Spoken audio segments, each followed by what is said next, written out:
Welcome to the 27th lecture of this course. So, today we are going to look at more definitions involving Turing machine. For example, what does it mean for a Turing machine to accept an input, reject an input and so on. And we are also going to see an example of a language accepted by a Turing machine. Okay. So, the first thing that we will see is the concept of a configuration of a Turing machine. So, a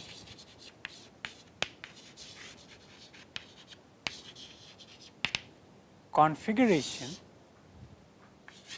of a Turing machine M with respect to an input W. Okay. So, the configuration is always defined for a Turing machine with respect to some input. Okay. So, basically it changes with different input.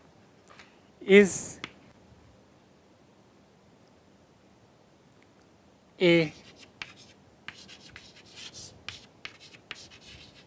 snapshot of the machine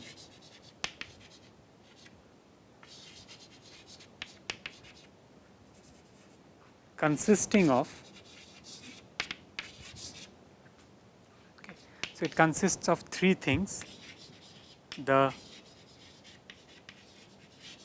current state,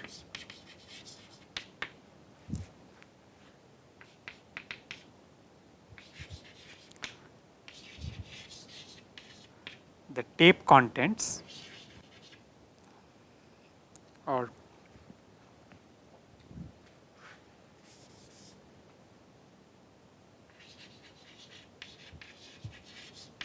the current contents of the tape, and thirdly the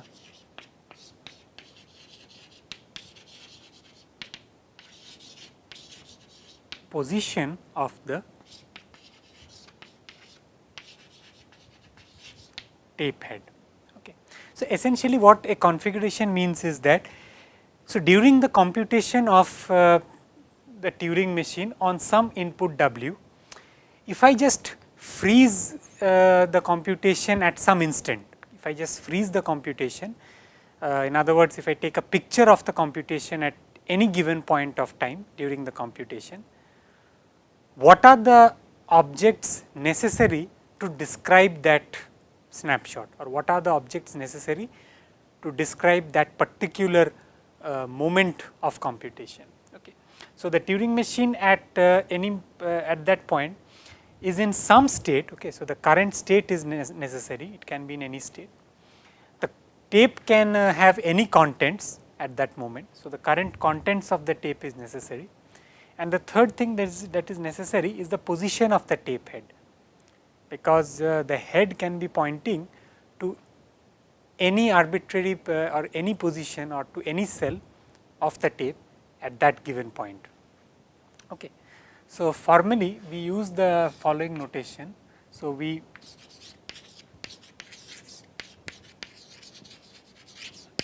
represent a configuration as U, Q, V, where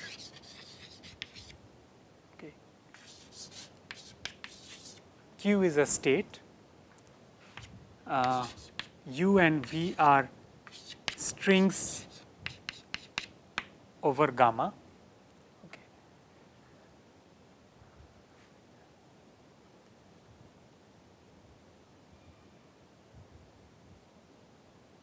Such that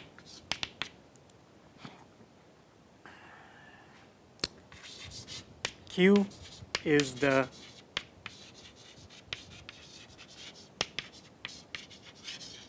current state the string uv is the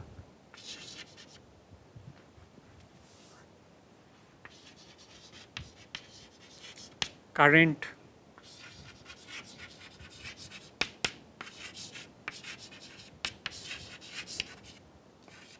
contents of the tape, and the tape head points to the first symbol of V. Okay. So, let me explain this pictorially. So, suppose at a given point, this is my tape. Okay. I have my finite control over here, and let us say that I have a currently the computation is at some state q, and it is pointing to some cell over here. Okay. So, how do I represent this? So, let us say that this is what the tape currently contains. So, I divide the current contents of the tape into two parts. One part is whatever is contained to the left of where the input head is pointing. Okay. So, basically this portion. So, this portion I will call as U, and the second is whatever is contained to the right of U. Okay. So, basically including the current tape cell and whatever beyond it. So, that I will call as V. Okay. So, the string that is to the right of U until the end of the contents of the tape. Okay. So, this is my string V. So, essentially the string W that is currently there on the tape is concatenation of UV, and of course, Q is the current state. Okay. So, this is what is meant by the configuration U, Q, V. Okay. So, now what does it, how do we define a single step? Okay. So, we say that a configuration C1 yields a configuration C2 in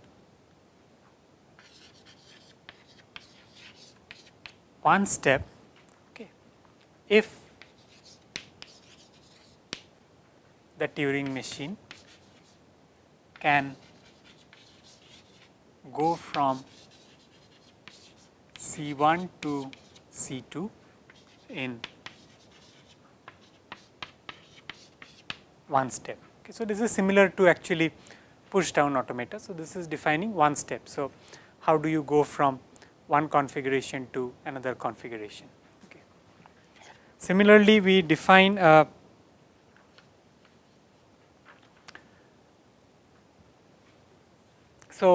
now let me to define how to accept or how to reject a string. Let me just talk about some of the standard configurations. Okay. So, let me do it here.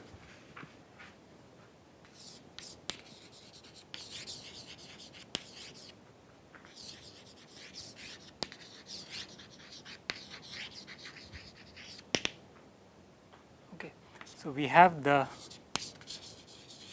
start configuration. So, how does the start configuration look like? So, the start configuration will essentially look like Q0 W, okay, where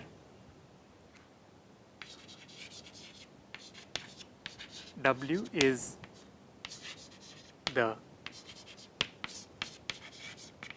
input. Okay. So, the reason is because at the beginning, okay, so if I go back to this drawing, so at the beginning the input head is pointing to the first cell of the tape, and the tape just contains the input at the beginning. Okay. So, V is what the input is, U is the empty string because there is nothing to the left of the input tape, and the current state is of course Q0. Okay. So, that is why it is Q0W. So, now by similar argument, what is the accept configuration going to be?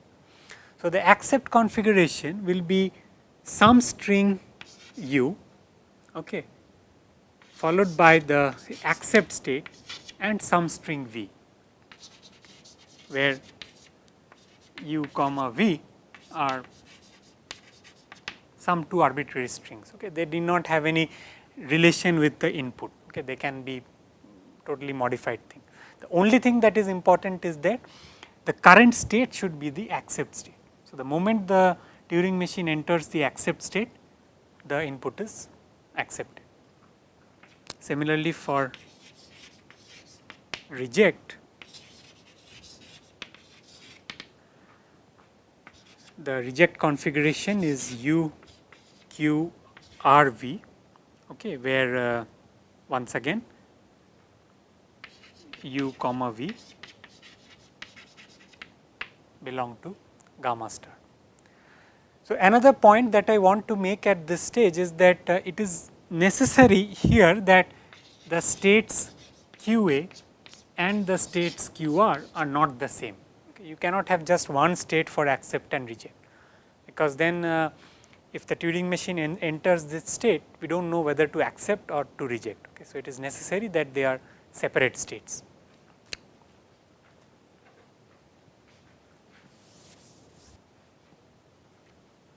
So, we say that M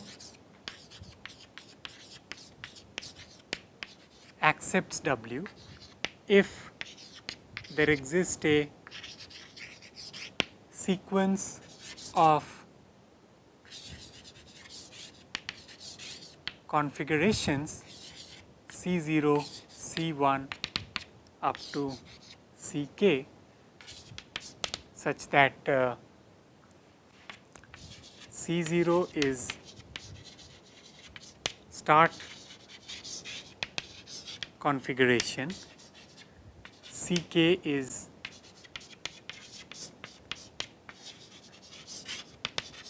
accept configuration, and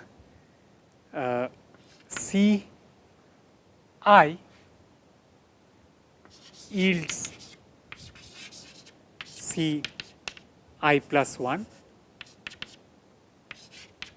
for all I in 0 up to k minus 1. Okay. So, from Ci I should be able to go to Ci plus 1 in one step. So, this is the definition of acceptance. Similarly, we can define what does it mean to say that M rejects W. Okay. So, I am not writing the entire definition. So, everything stays the same, but only difference is that instead of accept configuration, now Ck must be a reject configuration. Okay. So, this is a fundamental difference between Turing machines and other automata that we have seen earlier. So, in other automata, whether finite or push down, we said that if a string is not accepted, then it is rejected by default. But in the case of Turing machine, that need not be the case. Okay. So, for every string there are three possibilities. So, possibility 1 is that it is accepted, possibility 2 is that it is rejected, and then there is a third possibility that it never enters either an accept configuration or the reject configuration, which means that it loops forever. Okay. It goes into an infinite loop. Okay. So, we say that M halts on W if either M accepts W or M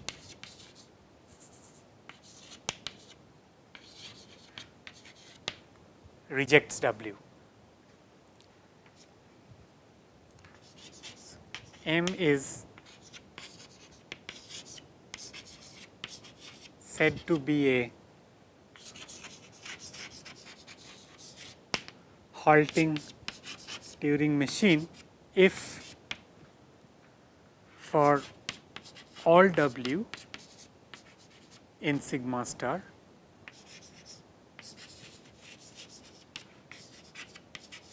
M halts on W.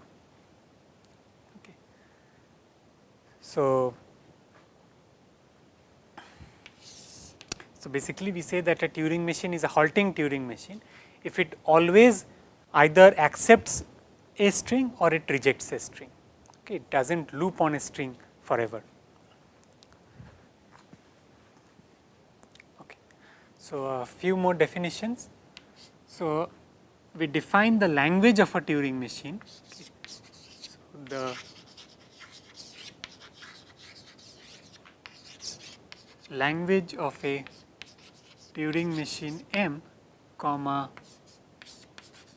L of M is defined as the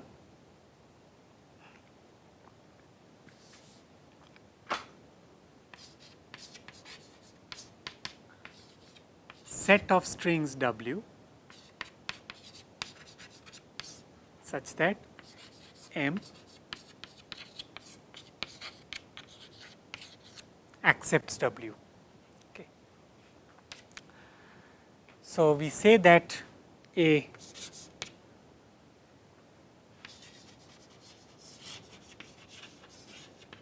language is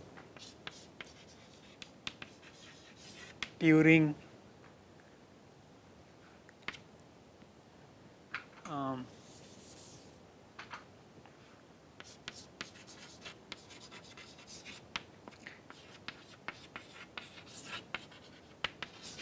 recognizable, okay, or maybe in short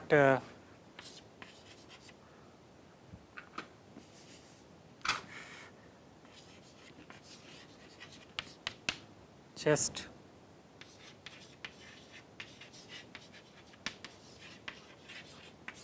recognizable if there exists a Turing machine such that if there exists a Turing machine M such that L equals L of M. Okay. So, we say that similarly we say that a language is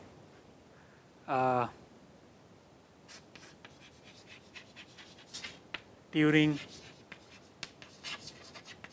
decidable, okay, or just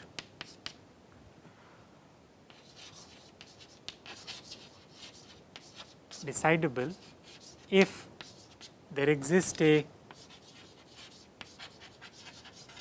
halting Turing machine M such that L equals L of M. Okay. So, let us just go through these three definitions. So, first of all, the language of a Turing machine is always defined as the set of strings that it accepts. Okay. Now, we say that a language is Turing recognizable. Okay. So, we say that a language I am sorry, I should have said a language L is Turing recognizable if there is a Turing machine M such that L is equal to L of M. Okay. So, what this essentially means that for every string that is in the language, the Turing machine accepts it, and whatever the Turing machine accepts is in the language. But if there is a string that is outside the language, okay, either the Turing machine can reject it or the Turing machine can go into an infinite loop on that string. Okay. So, for strings that are in the language, there is only one possibility, the machine will accept. For strings that are outside the language, there are two possibilities, either the machine rejects or it goes into an infinite loop. Okay. So, that is the thing, and Turing recognizable in short is also called recognizable, and some texts also call such languages as recursively enumerable languages. The second type, the second class is the class of decidable, the decidable languages. So, a language L, okay. So, a language L is said to be decidable or just Turing decidable or just decidable if there exists a halting Turing machine M such that L is equal to L of M. So, what this essentially means is that for every string that is inside the language, the machine accepts, and for every string that is outside the language, the machine rejects, okay, because the machine has to halt on every input. So, this is a important point. So, now let us look at a example. Okay. In fact, for our example, we will choose a non-context free language.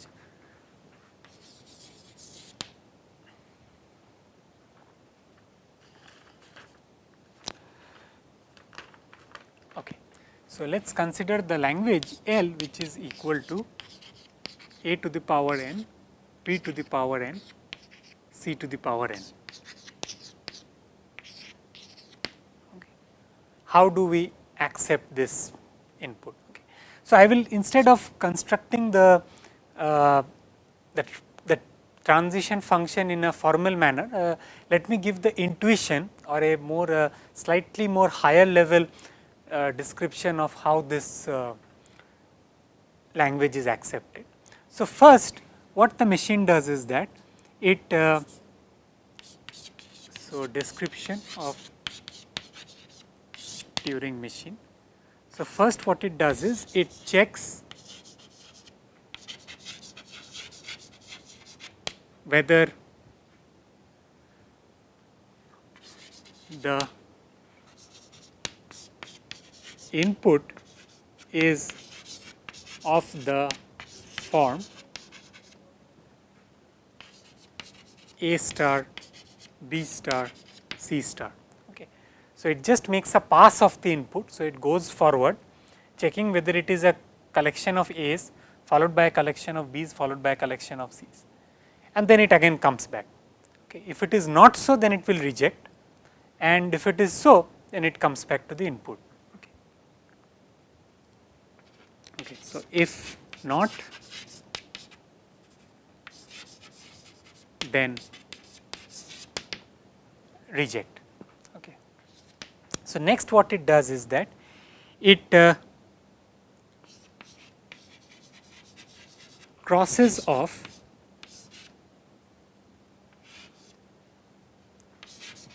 the first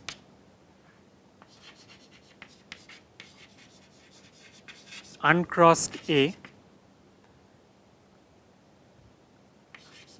the first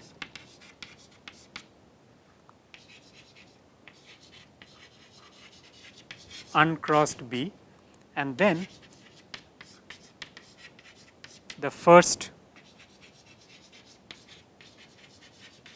uncrossed C. Okay. So, it keeps on, so it basically keeps on scanning the input. In each round, what it does is that it crosses off the first uncrossed A, then the first uncrossed B, then the first uncrossed C, and again comes back to the first uncrossed A, okay, and then it again comes back. So, if this fails, then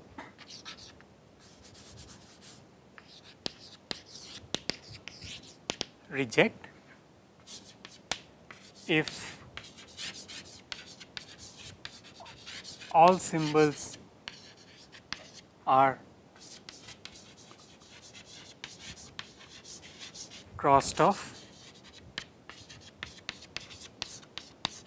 then accept. Okay. So, if in any round you try to cross off a symbol and it fails, okay, then you reject. Okay. So, maybe you crossed off an A, but you could not cross a B, you reject, maybe, and the same with C. But if in the end you end up crossing all the A's, B's and C's, then you will accept. Okay. So, what I mean by this is the following. So, let us say that initially we have on the tape AA, BB, CC. So, how does the algorithm work? So, first it starts from the left, it crosses off the first A, it crosses off the first uncrossed B, it crosses off the first uncrossed C, and then again comes back. Okay. Again it makes a pass of the input, it crosses off the first uncrossed A, it crosses the first uncrossed B and the first uncrossed C, and again it comes back. So, now all the symbols are crossed off, hence it accepts. Okay.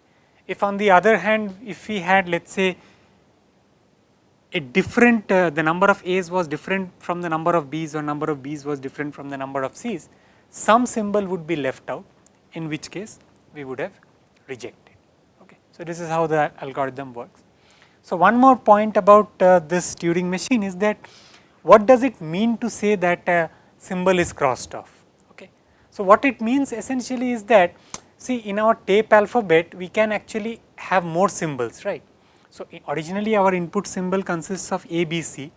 Now, I can add 3 more symbols on my tape alphabet, a crossed off version of A crossed off version of B and a crossed off version of C.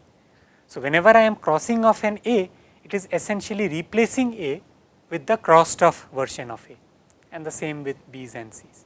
Okay. So, this is something that can be done. Okay. So, I will stop here today, we will again continue next time.